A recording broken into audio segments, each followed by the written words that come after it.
I got the better machine hooked up and dialed in, and she's looking pretty good. Might need a few more little tweaks, but that's not too shabby. I gotta work on the start and stop a little bit.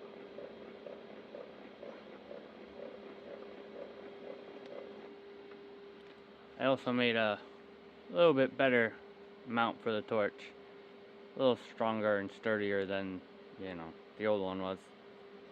Alright, well, I'm gonna keep playing with this thing. Try and get a little bit better. Later, guys.